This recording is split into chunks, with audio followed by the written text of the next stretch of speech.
Congress party నాయకులకి వందనాలు. Congress party మంత్రులందరికీ కూడా విన్నవించుకునేది ఏంటంటే, ఈ రమణాగుట్టపై 57వ డివిజన్లో జరుగుతున్న ఈ యొక్క భూ గందరగోళం మీరు తక్షణమే పరిశీలించి దీన్ని పరిష్కరించాలి. వాళ్ళు కౌంటర్ల మీద ఎన్కౌంటర్లు వేసుకుంటున్నారు. అది ఎవరిది కాదు, భూమి అది ప్రభుత్వ స్థలము. గత ప్రభుత్వంలోనే అందరికీ తెలుసు తీసిన విషయం. ఇద్దరికి మతి స్థిమితం లేదు వాళ్ళకి అని ఆయన అంటున్నాడు.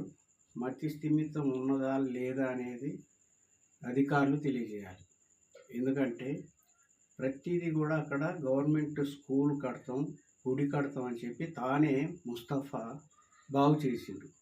బాగు చేసి మళ్ళీ అక్కడ ఇండ్లు కట్టిస్తుండు.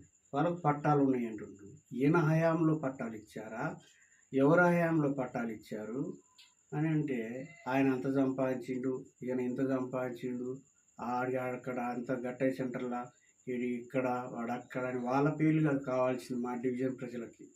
మీరు ఎక్కడన్నా చావండి, మీరు ఎక్కడన్నా ఉండండి, మాకు సంబంధం లేదు. మా డివిజన్లో ఉన్న గవర్నమెంట్ ల్యాండ్లో Jyotirao Phule committee hall, primary school, anganwadi అక్కడ కట్టాలి. అది మా యొక్క డిమాండ్. అక్కడ ప్రాసెస్ అంతా రెడీ అయ్యింది, కాగితాలు రెడీగా ఉంది. ఈయన వచ్చి ఏదో కట్టిస్తానని కట్టడం కాదు. ఆయన కబ్జాలు చేస్తుండనే వ్యతిరేకత వచ్చిందనే ఆయన నెలగొట్టి నిన్ను తీసుకొస్తే, నువ్వు వచ్చి మళ్ళీ నువ్వు కబ్జాలు చేస్తే ఆయనకు నీకు తేడా ఏముంది? మరి నీకు ఆయనకు తేడా ఏముంది?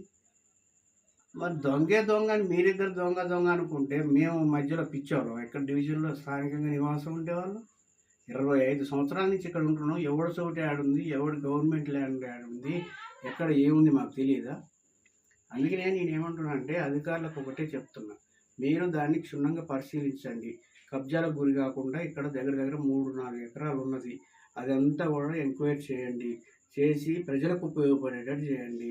రేపు బైపాస్ రావడానికి ఇబ్బంది ఉంటుంది. కాబట్టి ఇక్కడ స్కూలు, గుడి, బడి, కమిటీలు కట్టాల్సిందిగా అధికారులను కోరుకుంటున్నాను. 3 మంత్రులను కోరుకుంటున్నాను. ముస్తఫా చేసే అన్ని అరాచకాలు నా దగ్గర డేటాతో సహా నేను నిరూపిస్తా. బహిరంగ చర్చకు నేను సిద్ధం. నేను ఒక్కడినే సిద్ధం డివిజన్ తరఫున. Thank you.